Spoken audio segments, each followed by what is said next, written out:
అందరికీ నమస్కారం. Welcome to Bharati TV. ఆంధ్రప్రదేశ్లో ఇప్పుడు వినిపిస్తున్న మాట కేకే. ఎందుకంటే ఆంధ్రప్రదేశ్లో అక్కడ ప్రజల్ని ఓటు ఎవరికి వేశారు అంటే భయపడి చెప్పని పరిస్థితి. అలాంటి టైంలో ఇప్పటికి కూడా నార్మల్గా మనం అక్కడికి వెళ్ళి మీరు ఓటు ఎవరికి వేశారు అంటే ఎందుకులేండి ఎవరికోసం వేసాంలే అని అంటున్న పరిస్థితి. ఆ టైంలో ఆంధ్రప్రదేశ్లో ఎవరు గెలవబోతున్నారు, ఎన్ని సీట్లతో గెలవబోతున్నారు, ఎంత ఆధిక్యత రాబోతుంది, దాంతోపాటు ఒక సింగిల్ నెంబర్ చెప్పడం అనేది ఆంధ్రప్రదేశ్ రాజకీయాలలో నిజంగా ఒక ధైర్యంగా చెప్పొచ్చు. ఇది చేసిన వ్యక్తి కేకే.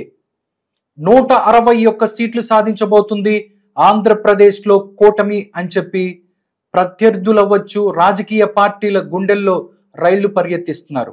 ఒకటి సార్, 2019కి సంబంధించి 151 సీట్లు వైఎస్ఆర్ కాంగ్రెస్ పార్టీకి వచ్చాయి. కరెక్ట్. అది వస్తాయని చెప్పింది కూడా మీరే. కరెక్ట్. 151 సీట్లు వచ్చిన వైఎస్ఆర్ కాంగ్రెస్ పార్టీని మళ్ళీ 14 సీట్లు వస్తాయని చెప్పింది కూడా కేకేనే. అంటే ఏంటి 2019 నుంచి 14కి 151 నుంచి 14కి పడిపోయిన పరిస్థితి ఏం గమనించారు కేకే? 2000 అంటే ఈ 5 సంవత్సరాలలోనే అంటే ఒకేసారి డ్రాస్టిక్ అలా పడిపోతున్న పరిస్థితి ఉంటుందా రాజకీయాల్లో? డ్రాస్టిక్ పడిపోవడం అంటే మీకు సీట్ల వర్షంలో కనపడుతుంది సార్. మీరు ఎక్కువ మంది మిస్ చేస్తున్న కాన్సెప్ట్ ప్రజలకి చెప్తున్నాను. మీకు last time 10% vote banking difference వచ్చింది. అంటే టీడీపీకి వైఎస్ఆర్సీపీకి మధ్య డిఫరెన్స్ 10% మాత్రమే. బట్ ఇప్పుడు అది దాదాపుగా 10-15% డిఫరెన్స్ ఉంది. అంటే కంపారిటివ్లీ అప్పుడు టీడీపీ వెనకబడింది, వైఎస్ఆర్సీపీ ముందు ఉంది, ఇద్దరి మధ్య 10% ఉంది. ఇప్పుడు 15% డిఫరెన్స్ ఉంది. దానికి చాలా ఫ్యాక్టర్స్ ఉన్నాయి, మనం చాలా విషయాలు డిస్కస్ చేసుకున్నట్టు. అంటే అది కూటమి వల్ల కావచ్చు, లేదా జగన్మోహన్ రెడ్డి ప్రభుత్వంలో చేసినటువంటి మిస్టేక్స్, రోడ్లు కావచ్చు, లిక్కర్ కావచ్చు, ఎంప్లాయీస్ కావచ్చు, అన్ఎంప్లాయ్మెంట్ కావచ్చు, రకరకాల ఫ్యాక్టర్స్ మీద ఒక 10% యాడ్ ఇస్తున్నారు. ఇంకో 5% ఆబ్వియస్ గా వీళ్ళు జనసేన యాడ్ అవుతుంది. 15% డిఫరెన్స్ అంటే ఇద్దరి మధ్య 15% డిఫరెన్స్. 7.5% కానీ పుల్ చేసుకోగలిగితే సమానం అయ్యేవాళ్ళు మోస్ట్లీ. అంటే అక్కడి నుంచి ఇక్కడ తెచ్చుకొని 7.5% పుష్ అవుతారు, 7.5% వాళ్ళకి తగ్గుద్ది. అప్పుడు ఇద్దరు సమానం అయ్యారు. అంటే ఇంకో 7 ఓట్లు కానీ అటుగా తెచ్చుకోగలిగినట్టు 7% ఆఫ్ ఓట్స్. బట్ ఆ 7 రిటైర్ కాబట్టి మొత్తం 15% డిఫరెన్స్ వస్తుంది. అప్పుడు మీకు huge numbers of results difference కనపడుతుంది. అర్థమవుతుంది. ఆ రిజల్ట్స్ మీకు సీట్లలో చాలా తక్కువ అనిపిస్తుంది. అంతేగాని డ్రాస్టిక్ గా పడిపోయింది అలాంటిది లేదు. Still they are having 35% or 30% strong hold. YSR Congress party చెబుతుంది ఎన్నో సంక్షేమ పథకాలు చేశామని చెప్పారు వాళ్ళు. ఓకే, సంక్షేమ పథకాలు చేశాము, మమ్మల్ని అవి తీసుకెళ్తాయి, మమ్మల్ని ఎవరు అంటే ప్రజలు మమ్మల్ని మోసం చేయరు అన్న పరిస్థితి. బట్ ప్రజలు మోసం చేశారని చెప్పొచ్చు. మీరు 14 అంటే మోసం అంటే ఇదే సేమ్ ఎగ్జాంపుల్. మనం డబ్బులు పంచి పెడితే ఓట్లు పడవు అనేది లాస్ట్ టైం పసుపు కుంకుమ చెప్పడం కూడా ఇదే ఎగ్జాంపుల్ నేను ఘంటాపదంగా చెప్పాను. కాన్ఫిడెంట్ గా డబ్బులు అదే ఎగ్జాంపుల్. మీరు వాళ్ళు గుణపాఠం నేర్చుకోలేదు పక్కన పెడితే మీరు నేర్చుకోవాలి కదా. ఎందుకంటే మీరు దాని నుంచి పవర్లోకి వచ్చారు. ఆబ్వియస్ గా వాళ్ళు చేసిన మిస్టేక్స్ మీకు అడ్వాంటేజ్ అని. అందరూ జగన్మోహన్ రెడ్డికి ఓటేద్దాం అని, లేకపోతే ఒక్క ఛాన్స్ అడిగారు కదా, ఈసారి మనం ఒక్క ఛాన్స్ అడిగిన వాళ్ళకి ఇవ్వాలి అని ఓట్లు వేసిన వాళ్ళు కాదు. ఆబ్వియస్ గా పోయిసారి టీడీపీ నుంచి మీకు ఓట్ బ్యాంకింగ్ వచ్చింది obviously. At the same time Janasena TDP separate గా పోటీ చేసి ఇప్పుడు కేవలం వెల్ఫేర్ నేను నమ్ముకుంటాను ఈ పథకాలు అంటే ఆబ్వియస్ గా వచ్చింది. ఆబ్వియస్ గా 5% 7% స్టిక్ అని అంటారు. బట్ ఈ 15% వెల్ఫేర్ నమ్ముకున్న వాళ్ళు కదా, రకరకాల ఈక్వేషన్స్, రకరకాల అక్కడ ఉన్నటువంటి ఇబ్బందుల మీద యాంటీ గవర్నమెంట్ గా అటువైపు మల్లుతున్న వాళ్ళు. అందుకని డిఫరెన్స్ వస్తుంది.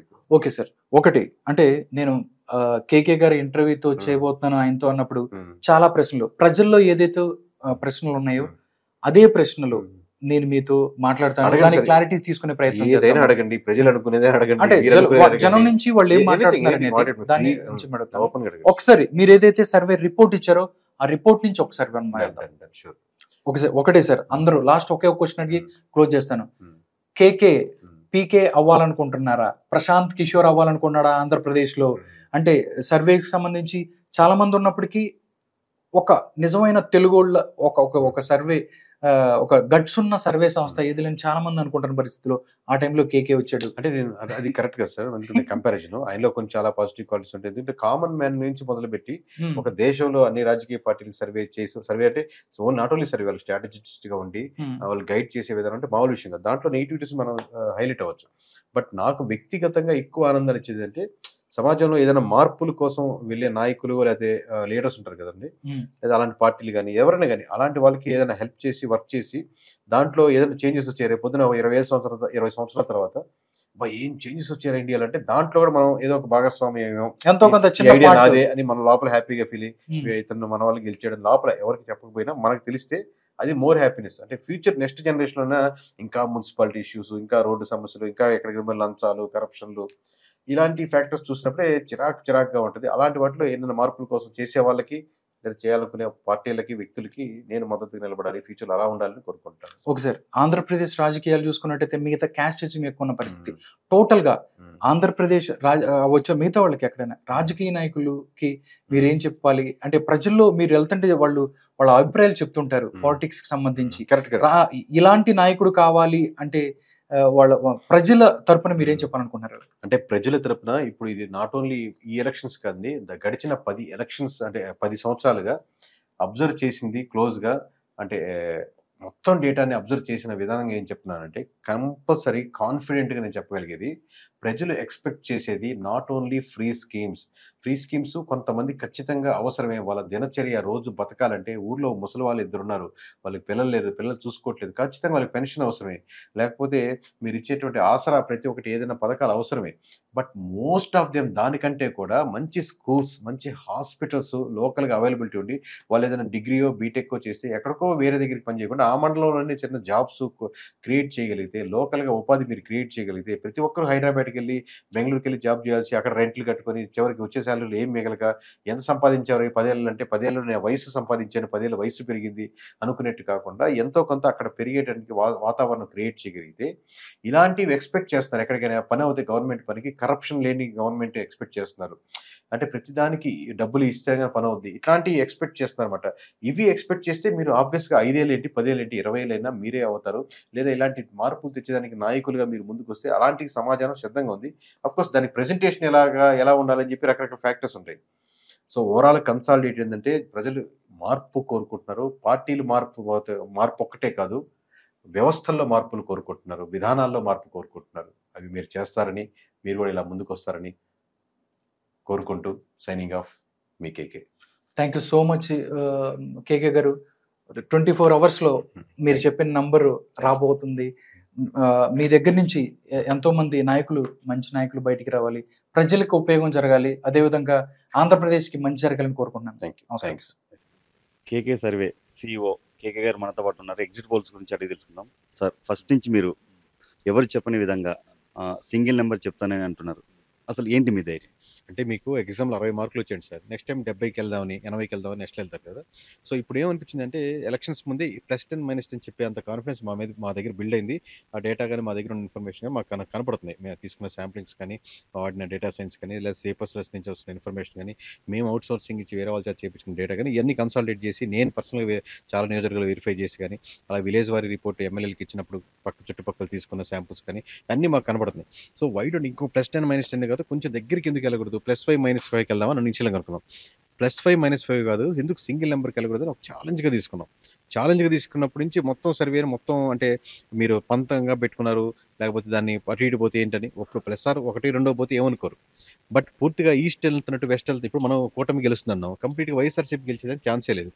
మేము మిస్టేక్ అయ్యేదానికి ఛాన్సెస్ ఉన్నాయి. సింగిల్ నెంబర్ చెప్పామనుకోండి, ఇప్పుడు జనసేన 21 గెలుస్తుంది అనుకున్నాం, ఒకటి తగ్గొచ్చాము, లేదా 133 గెలుస్తుంది అనుకున్నాం, ఒక 3 దగ్గర 125కి వెళ్ళొచ్చాము. కానీ పూర్తిగా రివర్స్ అయ్యేదానికి ఛాన్సెస్ లేదు. బట్ ఆ సింగిల్ నెంబర్ చెప్పేదానికి మీ ఎఫర్ట్స్ ఎంత పెట్టో మీరు అర్థం చేసుకోండి. ఒక నెంబర్కి మామూలుగా 20 మార్జిన్తో చెప్తారు, అంటే ఒక నెంబర్కి +10 -10 ఉందనుకోండి, 20 మార్జిన్ ఉంటుంది, చాలా సేఫ్ జోన్ అనమాట. ఎటు ఇచ్చినా కానీ నిన్న దగ్గరికి వచ్చానని చెప్పుకోవచ్చు. కానీ అట్లా కాదు, ఇలాగే చేస్తున్నాయి కదా సర్వే సంస్థలన్నీ. మనం కొంచెం డిఫరెంట్గా బెస్ట్గా చేద్దాం, వై డోంట్ మీ కంట్రీలో బెస్ట్గా ఎందుకు వెళ్ళకూడదు, ఇలాంటి మనం ఎగ్జాంపుల్గా తీసుకుందామని సింగిల్ నెంబర్ చెప్దామని ట్రై చేసాం బెస్ట్గా. సార్, మీకు ఏ పార్టీ నుంచైనా సర్వే మాకు ఫేవర్గా చేయండి అని ఎవరన్నా ఫోన్ చేయడం లాంటివి ఎవరైనా అడిగారా? ప్రతిసారి వస్తాయి సార్. ఆ పొజిషన్లో ఎవరున్నా కానీ ఇప్పుడు ఎట్లాగా నీ పాజిటివ్ పబ్లిసిటీ ఎలాగో నెగిటివ్ పబ్లిసిటీ, ఇప్పుడు సర్వీస్ ఒక రకంగా చెప్తా ఉంటే వాళ్ళకి అందులో బ్రాండ్ ఉండేవాళ్ళు, నమ్మకం ఉండేవాళ్ళు, వీళ్ళకి చెప్తే బాగా చెప్తారనే వాళ్ళు నెగిటివ్ చెప్తుంటే ఆబ్వియస్గా ఎవరికి నెగిటివ్ కాబట్టి వాళ్ళు అప్రోచ్ అవడంలో, లేకపోతే వాళ్ళు ఏదైనా ఆఫర్ చేయడంలో, మాకు ఏ విధంగా చెప్పడంలో ఈసారి కానీ పోయినసారి కానీ ఎప్పుడు వాళ్ళు తప్పులేదు. మనం లొంగుతామా లేదనేది మనమే ఆధారపడుతుంది దాంట్లో. వైఎస్ఆర్సీపీకి మరి ఎంత దారుణంగా 14 సీట్లు వస్తాయంటారా? అంటే ఓటింగ్ పర్సెంటేజ్ సార్. మరి 14 అంటే ఇప్పుడు 35, 40% వరకు ఓట్ బ్యాంక్ ఉంది. మీకు ఇక్కడ 60% ఉంది. 40, 60 అనుకుందాం. రౌండ్ ఫిగర్‌గా అనుకుందాం. 40% తీసి పడేయకూడదు. కానీ 40%తో ఎలక్షన్ ఇంజినీరింగ్‌లో ఓటు గెలవలేరు కాబట్టి, అదే మీకు 175 నియోజకవర్గంలో 40% ఓట్లు అనుకోండి. మీకు 60, 70 సీట్లు కనపడతాయి. మన ప్యాటర్న్ అలాంటిది కాదు కదా! ఓవరాల్‌గా ఎంత శాతం ఓట్లు వచ్చే దాన్ని బట్టి నంబర్ ఆఫ్ ఎమ్మెల్యే సీట్లు అక్కడ ఉంటారనే ప్యాటర్న్ ఆఫ్ ఓట్ బ్యాంకింగ్ కాదు కాబట్టి, మీకు సీట్లలోనే డిఫరెన్స్ ఉంటది కాబట్టి, ప్రతి సీటు మాక్సిమం ఓటేదానికి ఆస్కారం ఉంటది. కాబట్టి ఇప్పుడు 14కి వచ్చింది. కడపలో వైఎస్ షర్మిల గారు కన్ఫర్మ్‌గా ఓడిపోతున్నారా? ఓడిపోవడానికి ఆస్కారం ఎక్కువ ఉంది సార్ మామూలుగా. ఎందుకంటే క్రాస్ ఓటింగ్ ఎక్కువ పడుతుంది కాబట్టి ఆబ్వియస్‌గా టీడీపీ ఓట్ బ్యాంక్ టీడీపీకే ఉంటుంది. బట్ షర్మిల గారు తీసుకున్న మాక్సిమం ఓట్ బ్యాంక్ వైఎస్ఆర్‌సీపీకి. At the same time cross ఓటింగ్‌లో షర్మిల కూడా పడొచ్చు. మేబీ సెకండ్ పొజిషన్‌లో షర్మిల గారే ఉండుండొచ్చు. సో, ఈ ఫ్యాక్టర్స్‌ని క్రోడీకరించుకుంటే అక్కడ కూడా టీడీపీ గెలిచేదానికి పార్లమెంట్ సీట్ వరకు ఆస్కారం ఉందండి. ఇప్పుడు ఈ సర్వే చూసినాక వైఎస్ఆర్ పార్టీ నుంచి మీ మీద దాడి చేసే అవకాశాలు ఏమైనా జరుగుతాయి? అంటే ఇంక 2, 3 రోజుల్లో రిజల్ట్స్ వస్తాయి కదా సార్. రిజల్ట్స్ వస్తే తెలిసిపోద్ది కదా! ఇప్పుడు అట్లా కూడా సర్వే వాళ్ళకి ఫేవర్‌గా ఉన్న సర్వేస్ ఉంటాయి కదా! ఇంక ఏ సర్వే కంపెనీ చెప్పకూడదు అన్నంత మూర్ఖంగా ఏ పార్టీ అభ్యర్థులు ఉండరు సార్. మామూలుగా ఎమోషనల్‌గా ఒకసారి తిట్టుకుంటారు గానీ, మామూలుగా సర్వేలన్నీ మాకే చెప్పాలి. సర్వే అంతా కూటమి గెలవాలి అనుకోరు. సో, రకరకాల సర్వేస్ ఉంటాయి. వాళ్ళ ఎక్స్‌పీరియన్స్‌ని బట్టి, వాళ్ళకున్న క్రెడిబిలిటీని బట్టి, వాళ్ళకున్న ఇదిని బట్టి చెప్పుకుంటా ఉంటారు వాళ్ళు. సో, అంత మూర్ఖంగా ఆంధ్రప్రదేశ్ ప్రజలైతే లేరు sir. Thank you sir. Thank you.